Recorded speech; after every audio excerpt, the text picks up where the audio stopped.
ಕರುನಾಡಿನಲ್ಲಿ ಉಪಕದನ ಕಣ ಕಾವೇರಿದೆ. ಬಾಗಲಕೋಟೆ ಹಾಗೂ ದಾವಣಗೆರೆ ದಕ್ಷಿಣದಲ್ಲಿ ಅಖಾಡ ರಂಗೇರಿದೆ.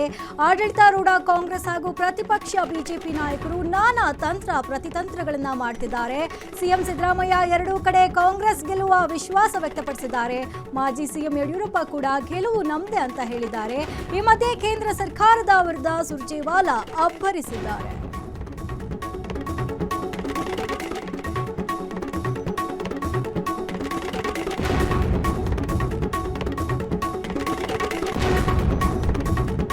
ಬಾಗಲಕೋಟೆಯ ಬಿಜೆಪಿ ಜಿಲ್ಲಾ ಕಾರ್ಯಾಲಯದಲ್ಲಿ ರಾಜ್ಯಾಧ್ಯಕ್ಷ ಬಿವೈ ವಿಜೇಂದ್ರ ರಾಜ್ಯ ಸರ್ಕಾರದ ವಿರುದ್ಧ ಹರಿಹಾಯ್ದರು. ಮುಖ್ಯಮಂತ್ರಿ ಸಿದ್ದರಾಮಯ್ಯ ಅವರು ಜಿಎಸ್ಟಿ ಪರಿಹಾರದ ವಿಚಾರದಲ್ಲಿ ಉದ್ದೇಶಪೂರ್ವಕವಾಗಿ ಕೇಂದ್ರ ಸರ್ಕಾರದ ವಿರುದ್ಧ ಅಪಪ್ರಚಾರ ಮಾಡುತ್ತಿದ್ದಾರೆ. ಸದನದಲ್ಲಿ ಅವರು ನೀಡುತ್ತಿರುವ ಹೇಳಿಕೆಗಳು ಕೇವಲ ಅರ್ಧ ಸತ್ಯದಿಂದ ಕೂಡಿದೆ ಅಂತ ವಿಜೇಂದ್ರ ಕಿಡಿಕಾರಿದ್ದಾರೆ. ಪರಿಸ್ಥಿತಿಯ ಬಗ್ಗೆ ಒಂದು ಶ್ವೇತ ಪತ್ರವನ್ನು ಹೊರಡಿಸಿ ಅನ್ನುವ ಆಗ್ರಹವನ್ನ ಭಾರತೀಯ ಜನತಾ ಪಾರ್ಟಿ ಮಾಡಿತು. ರಾಜ್ಯದ ಆರ್ಥಿಕ ಪರಿಸ್ಥಿತಿಯ ಬಗ್ಗೆ ಶ್ವೇತಪತ್ರ ಹೊರಡಿಸಬೇಕು ಅಂತೇಳಿ ಇದು ನಮ್ಮ ಆಗ್ರಹ ಮೊದಲ ಬಾರಿ ಅಲ್ಲ, ಹಲವಾರು ಬಾರಿ ಈ ವಿಚಾರವನ್ನು ನಾವು ಪ್ರಸ್ತಾಪ ಮಾಡಿದ್ದೇವೆ. ಆದರೆ ಯಾಕೇನೋ ಗೊತ್ತಿಲ್ಲ, ಮಾನ್ಯ ಮುಖ್ಯಮಂತ್ರಿಗಳು ಬಾಗಲಕೋಟೆಯ ಬಿಸಿಲಿನ ಪರಿಣಾಮವೋ ಅಥವಾ ಸೋಲಿನ ಹತಾಶೆ ಭಯ ಕಾಡ್ತಾ ಇದೆಯೋ, ಮುಖ್ಯಮಂತ್ರಿಗಳು ಬಹಳ ಹತಾಶರಾಗಿ ನನ್ನನ್ನು ಟೀಕೆ ಮಾಡಿದ್ದಾರೆ. ಆರ್ಥಿಕತೆ ಬಗ್ಗೆ ಜ್ಞಾನ ಇಲ್ಲ, ವಿಜೇಂದ್ರ ಅವರು ಹತಾಶರಾಗಿ ಮಾತನಾಡ್ತಾ ಇದ್ದಾರೆ. ಮಾನ್ಯ ಮುಖ್ಯಮಂತ್ರಿಗಳೇ,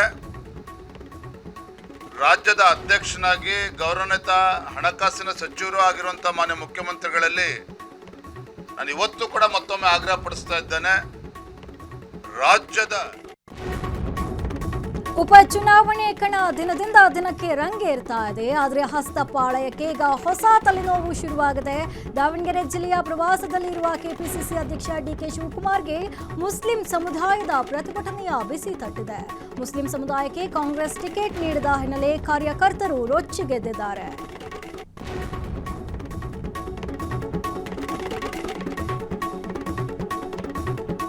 ರಾಜ್ಯ ರಾಜಕಾರಣದಲ್ಲಿ ಮಾತಿನ ಸಮರ ಈಗ ಹದ್ದು ಮೀರ್ತಾ ಇದೆ.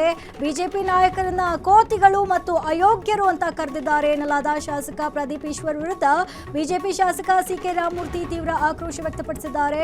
ಪ್ರದೀಪ್ ಈಶ್ವರ್ ಒಬ್ಬ ಹುಚ್ಚ ಅಂತ ಕರೆದಿರುವ ರಾಮಮೂರ್ತಿ ಈ ಬಗ್ಗೆ ಚುನಾವಣಾ ಅಧಿಕಾರಿಗಳಿಗೂ ದೂರನ್ನ ಕೊಟ್ಟಿದ್ದಾರೆ.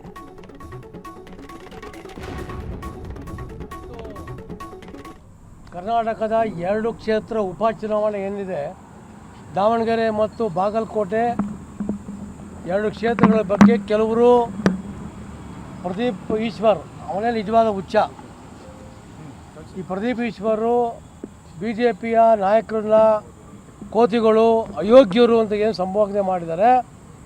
ಸಂಬೋಧಿಸಿದ್ದಾರೆ ಮತ್ತು ಬಿ ಜೆ ಪಿಯ ನಾಯಕರ ಬಗ್ಗೆ ಅವಹೇಳನಕಾರಿಗೆ ಮಾತಾಡಿದ್ದಾರೆ. ಎಲ್ಲವೂ ಕೂಡ ಸಂವಿಧಾನ ವಿರೋಧಿ ಅಂತ ಭಾವಿಸ್ಕೊಂಡಿದ್ದೀವಿ.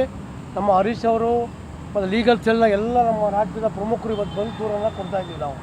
ಯಾಕೆ ಅಂತಂದರೆ ಸಂವಿಧಾನ ಪದಗಳು ಏನಿದೆ ಅದನ್ನು ಬಿಟ್ಟು ಏನು ಇವರು ಒಬ್ಬ ವ್ಯಕ್ತಿ ಮೇಲೆ ಕೋತಿಗಳು ಅಯೋಗ್ಯರು ಅಂತ ಏನೋ ಪದವನ್ನು ಹೇಳಿದ್ದಾರೆ. ಇದ್ರ ಬಗ್ಗೆ ನಾವು ಇವತ್ತು ಇಲ್ಲಿ ಚುನಾವಣೆಯ ಅಧಿಕಾರಿ ಹತ್ರ ಒಂದು ಕಂಪ್ಲೇಂಟನ್ನು ಕೊಟ್ಟಿದ್ದೀವಿ. ಇನ್ಮೇಲೆ ನಾವು ಕ್ರಮವನ್ನು ತಗೋಬೇಕು. ಅದು ಬಿಟ್ಟು ಯಾವಾಗ ಮಾಡಿದ್ರು ಕೂಡ ಮುಸಲ್ಮಾನರ ಬಗ್ಗೆ ಮತ್ತು ಪ್ರಚೋದನೆ ಕೊಡುವಂಥ ಕೆಲಸವನ್ನು ಮಾಡ್ತಾ ಇರೋದು. ರಿಯಲ್ ಸ್ಟಾರ್ ಉಪೇಂದ್ರ ಯಾವಾಗಲೂ ಡಿಫ್ರೆಂಟ್. ಸಿನಿಮಾ ಇರಲಿ ಅಥವಾ ರಾಜಕೀಯ ಇರಲಿ, ಅಲ್ಲಿ ಹೊಸತನ ಇರಲೇಬೇಕು ಎನ್ನುವುದು ಇವರ ಹಠ. ಈಗ ಅವರು ದಿ ರಿಯಲ್ ಪ್ರಜಾಕೀಯ ಆಪ್ ಲೋಕಾರ್ಪಣೆ ಮಾಡುವ ಮೂಲಕ ಸಾಂಪ್ರದಾಯಿಕ ರಾಜಕೀಯಕ್ಕೆ ಟಕ್ಕರ್ ನೀಡಿದ್ದಾರೆ. ರಾಜಕೀಯದಲ್ಲಿ ಕೇವಲ ವ್ಯಕ್ತಿಗಳು ಬದಲಾಗಬಾರದು, ಬದಲಾಗಿ ವ್ಯವಸ್ಥೆಯೇ ಸುಧಾರಣೆ ಆಗಬೇಕು ಎಂಬುದು ಉಪೇಂದ್ರ ಅವರ ಈ ಆಪ್ನ ಮೂಲ ಉದ್ದೇಶ ಅಂತ ಹೇಳಲಾಗ್ತಾ ಇದೆ. ಲೆಫ್ಟ್ ರೈಟ್ ಅಂತ ಯೋಚನೆ ಮಾಡೋ ಥರ ಆಗ್ಬಿಟ್ಟಿದೆ. ಸ್ವಲ್ಪ ಭಯ ಆಗ್ತಿದೆ ಮಾತಾಡೋದಕ್ಕೆ. ಯಾಕಂದ್ರೆ ಲೆಫ್ಟ್ ಇರೋನು ಕೂಡ ಡಿಪೆಂಡ್ ಆಗಿರ್ತಾನೆ, ವಾಲ್ಕೊಂಡಿರ್ತಾನೆ ಒಬ್ಬರ ಮೇಲೆ, ರೈಟ್ ಒಬ್ಬರ ಮೇಲೆ ವಾಲ್ಕೊಂಡಿರ್ತಾನೆ. ನಾನು ಸ್ಟ್ರೈಟ್ ಆಗಿ ನಿಂತಿದ್ದೀನಿ ಸೆಂಟ್ರಲ್ಲಿ. ಸೊ ಇಂಡಿಪೆಂಡೆಂಟ್ ಆಗಿ ಯೋಚನೆ ಮಾಡ್ತೀನಿ ಅನ್ಕೊಂಡಿದ್ದೀನಿ. ಸೊ ಈ ಐಡಿಯಾ ಮಾಡಿರೋದು ಕೂಡ ಇಂಡಿಪೆಂಡೆಂಟ್ ಆಗಿ ಸ್ವತಂತ್ರವಾಗಿ ಯೋಚನೆ ಮಾಡೋರಿಗೆ ಮಾಡಿರೋದು ಇದು. ಇಲ್ಲಿ ಬಿಟ್ರೆ ನ್ಯಾಚುರಲ್ ಆಗಿರುತ್ತೆ. ನಮ್ಮ ಸಿನಿಮಾದಲ್ಲಿ ಹಂಗೆ ಹೋಗ್ತಾ ಇರ್ತಾರೆ ಮಧ್ಯದಲ್ಲಿ, ಆ ಥರ ತುಂಬ ನ್ಯಾಚುರಲ್ ಆಗಿರುತ್ತೆ. ಸೊ ನಿಮ್ಗೆಲ್ಲ ಗೊತ್ತಿದೆ ಏನಂದ್ರೆ, ಡಿಪೆಂಡೆಂಟ್ ಆದ್ರೆ ನಾವು ಪ್ರತಿಯೊಬ್ಬರು ಜೀವನದಲ್ಲೇ ಇಂಡಿಪೆಂಡೆಂಟ್ ಆಗಬೇಕು ಅಂತ ಆಸೆ ಪಡ್ತೀವಿ. ನಾವು ಎಲ್ಲ ವಿಷಯದಲ್ಲೂ ಕೂಡ ಡಿಪೆಂಡೆಂಟ್ ಆಗಬಾರ್ದು, ನಾವು ಲೈಫಲ್ಲಿ ಇಂಡಿಪೆಂಡೆಂಟ್ ಆಗಬೇಕು ಅಂತ. ಬಟ್ ಹಂಗೆ ಅನ್ಕೊಂಡೆ ಡಿಪೆಂಡೆಂಟ್ ಆಗೇ ಇರ್ತೀವಿ. ನಾವು ಯಾರ ಮೇಲಾರ ಅವಲಂಬಿತರಾಗೇ ಇರ್ತೀವಿ. ನಮ್ಮ ದೇಶನೂ ಅಷ್ಟೇ, ಪ್ರಪಂಚನೂ ಅಷ್ಟೇ, ಒಬ್ರಿಗೊಬ್ರು ಅವಲಂಬಿತರಾಗಿರ್ತಾರೆ, ತಪ್ಪಲ್ಲ. ಬಟ್ ಎಷ್ಟರ ಮಟ್ಟಿಗೆ ನಾವು ಕಡಿಮೆ ಡಿಪೆಂಡೆಂಟ್ ಆಗ್ತೀವಿ ಅನ್ನೋದು ಬಹಳ ಮುಖ್ಯ ಆಗುತ್ತೆ. ನಾವು ಆದಷ್ಟು ಡಿಪೆಂಡೆನ್ಸಿ ಕಡಿಮೆ ಮಾಡಿಕೊಂಡ್ರೆ ಈಗ ಎದುರಿಸ್ತಿರೋ ಸಮಸ್ಯೆಗಳು ಸ್ವಲ್ಪ ಕಡಿಮೆ ಆಗುತ್ತೆ. ರಾಜ್ಯದಲ್ಲಿ ಸೂರ್ಯನ ತಾಪ ದಿನದಿಂದ ದಿನಕ್ಕೆ ಮಿತಿ ಮೀರ್ತಾ ಇದೆ. ಅದರಲ್ಲೂ ಉತ್ತರ ಕರ್ನಾಟಕದ ಜಿಲ್ಲೆಗಳಲ್ಲಿ ಬಿಸಿಲಾದಾಗೆಗೆ ಜನ ಕಂಗಾಲಾಗಿದ್ದಾರೆ. ಈ ಹಿನ್ನೆಲೆ ಜನಸಾಮಾನ್ಯರ ಹಿತದೃಷ್ಟಿಯಿಂದ ಮತ್ತು ಸರ್ಕಾರಿ ನೌಕರರ ಅನುಕೂಲಕ್ಕಾಗಿ ರಾಜ್ಯ ಸರ್ಕಾರ ಮಹತ್ವದ ಆದೇಶ ಹೊರಡಿಸಿದೆ. ಎಂದಿನಿಂದ 9 ಜಿಲ್ಲೆಗಳಲ್ಲಿ ಸರ್ಕಾರಿ ಕಚೇರಿಗಳ ಸಮಯ ಬದಲಾಗಿದೆ.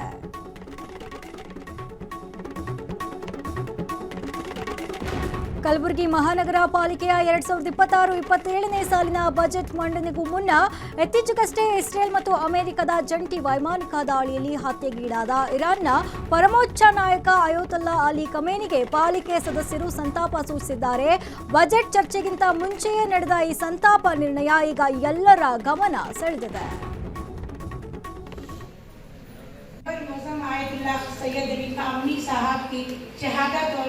शजरे तैयबा गर्ल्स स्कूल में जाने की 170 मासूम तुलेबा की शहादत पर गहरे रंजोगम का इजहार करते हुए मगरिबी हमलों के तमाम शहीदों के जन्नतुल फिरदौस में दर्जा बुलंद होने की दुआ करती हूँ।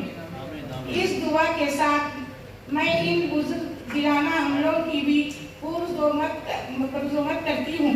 अल्लाह ताला से दुआ है कि इंसानियत के इन कातिलों और जालिम इंसान दरिंदों का जल्द ही इबरतनाक अंजाम हो। आमीन सुम्मा आमीन। आप तमाम से मेरी दरख्वास्त है कि शोधा के एहतराम। ಧಾರವಾಡದಲ್ಲಿ ಕಳೆದ 7 ದಿನಗಳಿಂದ ಅಹೋರಾತ್ರಿ ಧರಣಿ ನಡೆಸುತ್ತಿದ್ದ ಆಶಾ ಕಾರ್ಯಕರ್ತೆಯರ ಬೃಹತ್ ಪ್ರತಿಭಟನೆಗೆ ಕೊನೆಗೂ ತಾರ್ಕಿಕ ಅಂತ್ಯ ಸಿಕ್ಕಿದೆ. ಆಶಾ ಕಾರ್ಯಕರ್ತೆಯರನ್ನ ಸೇವೆಯಿಂದ ಕೈಬಿಡುವ ಆರೋಗ್ಯ ಇಲಾಖೆಯ ವಿವಾದಾತ್ಮಕ ಪ್ರಸ್ತಾವನೆಯ ವಿರುದ್ಧ ನಡೆದ ಈ ಹೋರಾಟಕ್ಕೆ ಸಚಿವ ಸಂತೋಷ್ ಲಾಡ್ ಮಧ್ಯಸ್ಥಿಕೆಯಲ್ಲಿ ಜಯ ಸಿಕ್ಕಿದೆ. ನಿಮ್ಮ ಕೆಲಸಕ್ಕೆ ಕೈ ಎತ್ತಿ ಮುಗಿಬೇಕು ಎನ್ನುವ ಮೂಲಕ ಸಚಿವರು ಕಾರ್ಯಕರ್ತೆಯರ ಶಕ್ತಿಯನ್ನ ಶ್ಲಾಘಿಸಿದ್ದಾರೆ. ಏಪ್ರಿಲ್ 1 ಹೊಸ ಆರ್ಥಿಕ ವರ್ಷದ ಮೊದಲ ದಿನವೇ ರಾಜ್ಯದ ಜನತೆಗೆ ಬೆಲೆ ಏರಿಕೆಯ ಬಿಸಿ ತಟ್ಟಿದೆ. ದುಬಾರಿ ದುನಿಯಾದಲ್ಲಿ ಬದುಕೋದು ಎಂದಿನಿಂದ ಇನ್ನಷ್ಟು ಕಾಸ್ಟ್ಲಿ ಆಗಲಿದೆ. ವಿದ್ಯುತ್, ನೀರು, ಟೋಲ್ಗೆ ಹೀಗೆ ಸಾಲು ಸಾಲು ಏರಿಕೆಗಳು ಜನಸಾಮಾನ್ಯರ ಮೇಲೆ ಸವಾರಿ ಮಾಡಿದೆ.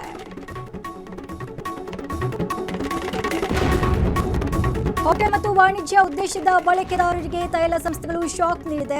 ಬೆಲೆ ಏರಿಕೆಯ ಸುನಾಮಿ ಮುಂದುವರೆದಿದ್ದು ವಾಣಿಜ್ಯ ಬಳಕೆಯ ಗ್ಯಾಸ್ ಸಿಲಿಂಡರ್ ದರದಲ್ಲಿ ಬರೋಬ್ಬರಿ 200 ರೂಪಾಯಿ ಏರಿಕೆ ಕಂಡಿದೆ.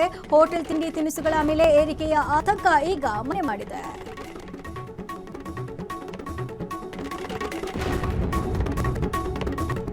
ನಗರದಾದ್ಯಂತ ಎಲ್ಪಿಜಿ ಆಟೋ ಗ್ಯಾಸ್ ಬಂಕ್ಗಳು ದಿಢೀರ್ ಬಂದ್ ಆಗಿದ್ದು ಸಾವಿರಾರು ಆಟೋ ಚಾಲಕರು ಬೀದಿಗೆ ಬೀಳುವಂತಾಗಿದೆ.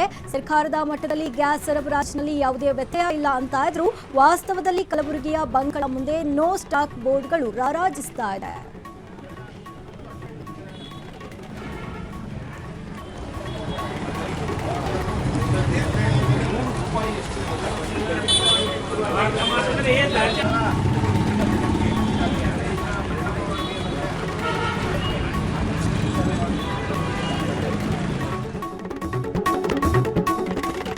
ಗದಗ ಜಿಲ್ಲೆಯಲ್ಲಿ ಈಗ ಆಟೋ ಚಾಲಕರ ಆಕ್ರೋಶದ ಕಟ್ಟೆ ಹೊಡೆದಿದೆ. ಎಲ್ಪಿಜಿ ಗ್ಯಾಸ್ ಬೆಲೆಯನ್ನ ಮನಬಂದಂತೆ ಏರಿಕೆ ಮಾಡುತ್ತಿರುವ ಬಂಕ್ ಮಾಲೀಕರ ವಿರುದ್ಧ ಚಾಲಕರು ರೊಚ್ಚಿಗೆದ್ದಿದ್ದಾರೆ. ಹಗಲು ದರೋಡೆ ನಿಲ್ಲಿಸಿ ಅಂತ ಘೋಷಣೆ ಕೂಗುತ್ತಾ ಆಟೋ ಸಮೇತವಾಗಿ ಬಂಕ್ಗಳಿಗೆ ಮುತ್ತಿಗೆ ಹಾಕಿದ್ದಾರೆ. ಸರ್ಕಾರದ ದರ ಒಂದು ಕಡೆಯಾದರೆ ಬಂಕ್ ಮಾಲೀಕರ ದರ ಇನ್ನೊಂದು ಕಡೆಯಾಗಿದೆ ಅಂತ ಜನ ಆಕ್ರೋಶವನ್ನ ಹೊರಹಾಕಿದ್ದಾರೆ.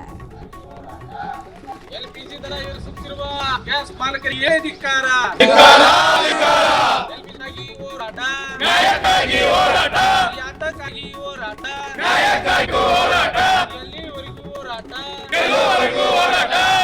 ಎಲ್ಪಿಜಿ ಮಾಲೀಕರಿಗೆ ಧಿಕ್ಕಾರ, ಧಿಕ್ಕಾರ, ಧಿಕ್ಕಾರ. ಎಲ್ಪಿಜಿ ಮಾಲೀಕರಿಗೆ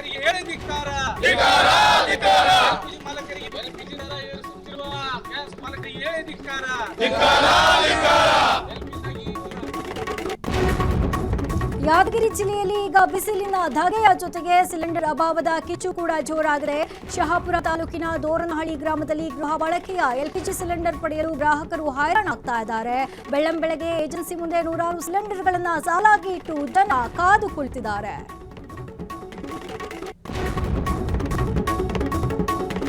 ಎಲ್ಲೋ ನಡೆಯುತ್ತಿರುವ ಯುದ್ಧದ ಬಿಸಿಗ ಚಾಮರಾಜನಗರದ ಕೋಳಿ ಸಾಕಾಣಿಕೆದಾರರಿಗೆ ತಟ್ಟಿದೆ. ಮಧ್ಯಪ್ರಾಚ್ಯದಲ್ಲಿನ ಯುದ್ಧದ ಕಾರಣದಿಂದಾಗಿ ಮೊಟ್ಟೆ ರಫ್ತು ಸಂಪೂರ್ಣ ಸ್ಥಗಿತಗೊಂಡಿದ್ದು ದೇಶೀಯ ಮಾರುಕಟ್ಟೆಯಲ್ಲಿ ಮೊಟ್ಟೆಗಳ ರಾಶಿ ಬಿದ್ದಿದೆ.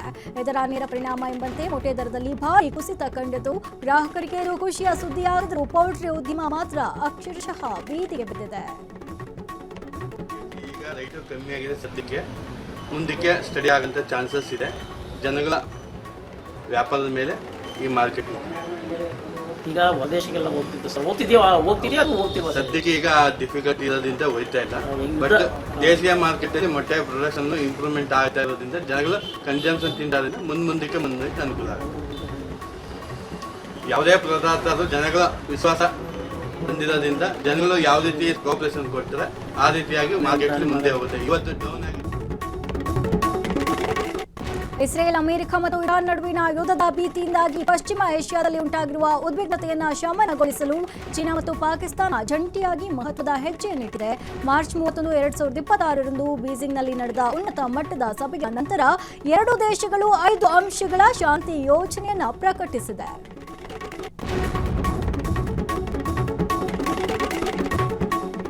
ರಾಜ್ಯದಲ್ಲಿ ಕಳ್ಳರ ಹಾವಳಿ ಮಿತಿ ಮೀರಿದೆ. ಕಲಬುರಗಿಯ ಕುವೆಂಪು ನಗರದಲ್ಲಿ ಇರುವ ಮಹಾಲಕ್ಷ್ಮಿ ದೇವಸ್ಥಾನಕ್ಕೆ ನುಗ್ಗಿದ ಕದೀಮನೊಬ್ಬ ದೇವಿಯ ವಿಗ್ರಹದ ಮೇಲಿದ್ದ ಚಿನ್ನಾಭರಣಗಳನ್ನು ದೋಚಿದ್ದಾನೆ. ಕಳ್ಳತನದ ದೃಶ್ಯಗಳು ಈಗ ಸಿಸಿಟಿವಿಯಲ್ಲಿ ಸೆರೆಯಾಗಿದ್ದು ಭಕ್ತರಲ್ಲಿ ಆಕ್ರೋಶ ಮೂಡಿಸಿದೆ.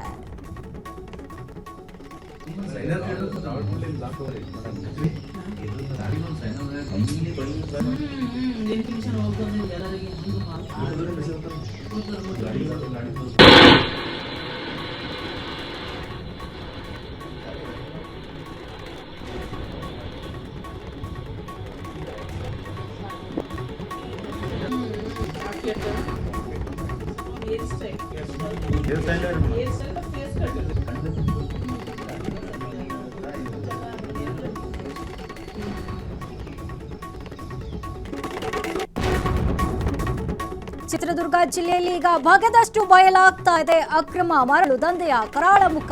ಪಕ್ಕದ ಆಂಧ್ರ ಪ್ರದೇಶದಿಂದ ಕರ್ನಾಟಕದ ಗಡಿಯೊಳಗೆ ನುಗ್ಗುತ್ತಿದ್ದ ಅಕ್ರಮ ಮರಳಿನ ಲಾರಿಗಳು ಅಧಿಕಾರಿಗಳ ಕಣ್ಣೆದುರೇ ರಾಜಾರೋಷವಾಗಿ ನಡೆಯುತ್ತಿರುವ ಈ ದಂಧೆಗೆ ಈಗ ಡೂಪ್ಲಿಕೇಟ್ ರಾಯಲ್ಟಿ ಸ್ಲಿಪ್ಗಳೇ ಶ್ರೀರಕ್ಷೆಯಾಗಿದೆ.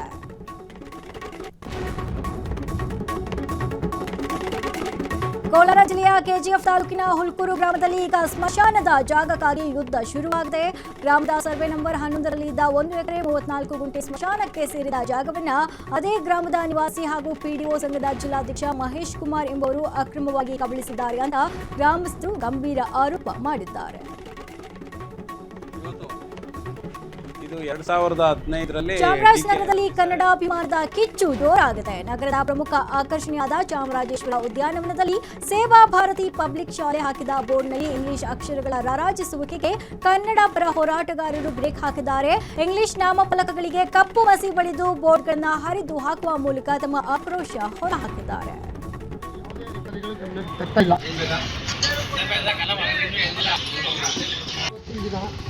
ನಮ್ಮ ಚಾಮರಾಜನಗರ ಜಿಲ್ಲೆಯಲ್ಲಿ ಇಂಗ್ಲೀಷ್ ಬೋರ್ಡ್ಗಳು ತುಂಬ ಹೇರಳವಾಗಿದೆ. ನಾವು ಅಧಿಕಾರಿಗಳಿಗೆ, ನಗರಸಭೆ ಅಧಿಕಾರಿಗಳಿಗೆ ಸಂಬಂಧಪಟ್ಟವರಿಗೆ ಹೇಳ್ತಾನೆ ಬಂದಿದ್ದೀವಿ, 60% ಕನ್ನಡ ಇರಬೇಕು, 40% ಇಂಗ್ಲೀಷ್ ಇರಬೇಕು ಅಂತ ಹೇಳ್ತಾ ಇದ್ದೀವಿ. ಇದುವರೆಗೂ ಯಾವುದೇ ಅಧಿಕಾರಿಗಳು ಗಮನಕ್ಕೆ ತರ್ತಾ ಇಲ್ಲ, ಅದನ್ನು ಕಾರ್ಯರೂಪಕ್ಕೆ ತರ್ತಾ ಇಲ್ಲ. ಇವತ್ತಿನ ದಿನ ಈ ಡಿವಿಷನ್ ರೋಡ್ ಆಗ್ಬೋದು, ಈ ರೈಲ್ವೆ ಬಡಾವಣೆ ರೋಡ್ ಆಗ್ಬೋದು, ಅಲ್ಲಿ 3ಕ್ಕೆ ಮುಗಿ ಕೊಟ್ಟಿದ್ದೀವಿ, ಇದುವರೆಗೂ ತೆಗ್ದಿಲ್ಲ. ಇವತ್ತು ಹೊಸದಾಗಿ ಇದೊಂದು ಬೋರ್ಡ್ ಇದೆ, ಒಂದು ಅಕ್ಷರ ಕನ್ನಡ ಇಲ್ಲ. ಇವರು ಎಲ್ಲಿ ಹುಟ್ಟಿದ್ದಾರೆ, ಕರ್ನಾಟಕದಲ್ಲಿ ಇಲ್ಲ ಅಥವಾ ಬೇರೆ ಸ್ಟೇಟಲ್ಲಿ ಹುಟ್ಟಿದಾರ ಅನ್ನೋದು ಗೊತ್ತಾಗ್ತಿಲ್ಲ. ವಿದ್ಯಾಕಾಶಿ ಧಾರವಾಡದಲ್ಲಿ ಈಗ ಹೊಸದೊಂದು ಆತಂಕ ಶುರುವಾಗಿದೆ. ನಗರದಲ್ಲಿ ವಾಣಿಜ್ಯ ಸಿಲಿಂಡರ್ ತೀವ್ರ ಅಭಾವ ಉಂಟಾಗಿದೆ.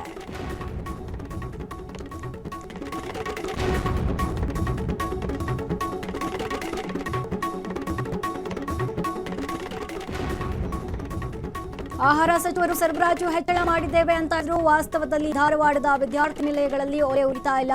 ಸಿಲಿಂಡರ್ ಸಿಗದೆ ವಿದ್ಯಾರ್ಥಿಗಳ ಊಟದ ಮೆನುವೇ ಬದಲಾಗಿದೆ. ಕ್ಷಣ ಕ್ಷಣದ ಸುದ್ದಿಗಳಿಗಾಗಿ ಫ್ರೀಡಂ ಟಿವಿ ಸಬ್ಸ್ಕ್ರೈಬ್ ಮಾಡಿ, ಲೈಕ್ ಮಾಡಿ ಹಾಗೂ ಫಾಲೋ ಮಾಡಿ. ಹೊಸ ಸುದ್ದಿಗಳ ನೋಟಿಫಿಕೇಶನ್ಗಾಗಿ ಬೆಲ್ ಐಕಾನ್ ಮೇಲೆ ಕ್ಲಿಕ್ ಮಾಡಿ.